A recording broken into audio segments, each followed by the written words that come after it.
No, it's an amazing thing to be here. There are 193 countries, over 100 heads of state in the last few days, all these plenaries, thousands of delegates, and no one really knows what's going on because probably nothing's really been decided yet. As we're talking, President Obama and I think the Japanese Prime Minister and other heads of state are gathered upstairs, sort of near the modern Danish furniture showroom, trying to put together a deal.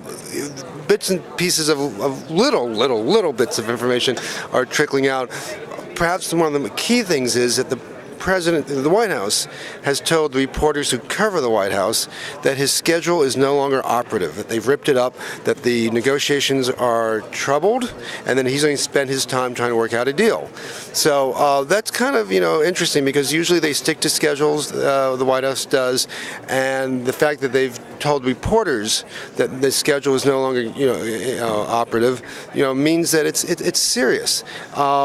The Japanese Prime Minister, he kind of knocked me over on his way upstairs earlier in the morning. Seems like he's been up there for at least 2 hours. Japan has not played a very public role in the past week. They haven't done a lot of press conference. I don't know if they've maybe one. I don't know if they even have done that. They did put out some financing offers a couple days ago to try to goose the Chinese along, but now they seem to be playing a major role. This may have to do with the funding issues.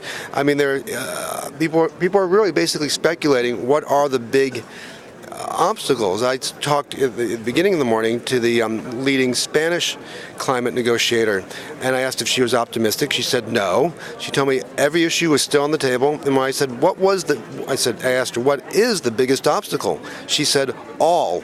So, people are grabbing for whatever little pieces of data they can find, and we're all just sort of sitting here waiting. I mean, never before, I think, in the history of humankind has there been a gathering of so many heads of state and trying to deal with this collective issue, which is very hard to handle. It's sort of like chaos theory meets three-dimensional chess, and everything has been left for the last moment. And all I can say is college students around the world should no longer feel ashamed to pull all-nighters and to wait to the very end to do their assignments, because that's what's happening here. None of these issues were a surprise, were unknown. All this stuff could have, should have, and to a degree were worked on in the months and weeks and days and even the last 2 years before this conference.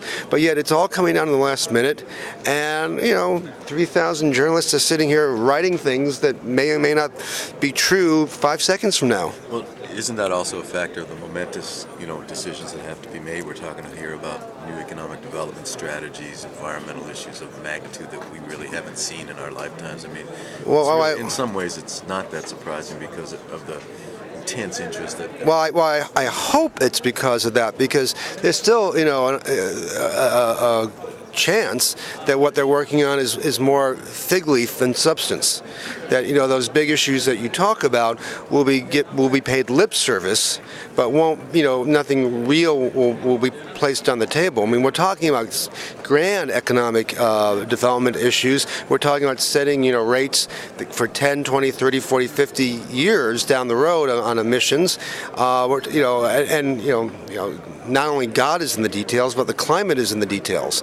And so it's really quite, they can come out with some principles to, continue, discussing over the next 6 to 12 months or next 6 to 12 years. We don't know, but I'm hoping that they make some hard decisions. At least, I think the one hard decision they probably can't avoid, as it's been explained to me, and I don't think we have the 5 hours to go into it that we would need, is the sort of the two tracks here. They're overlapping diplomatic approaches, one involving the Kyoto Protocol Treaty that the U.S. is not part of, and one involving what's known as an acronym LCA, which the U.S. is involved in, and for all sorts of reasons, different sides favor one track over the other, and it's become this procedural issue, which I think a lot of us knew nothing about before we got here, that the public certainly knows nothing about, probably true for the European and African publics as well, has really become a major piece of this. I still don't quite understand why. I think I do, but that may be the thing that's hardest to overcome, not even the hundreds of billions of dollars and the emission rates.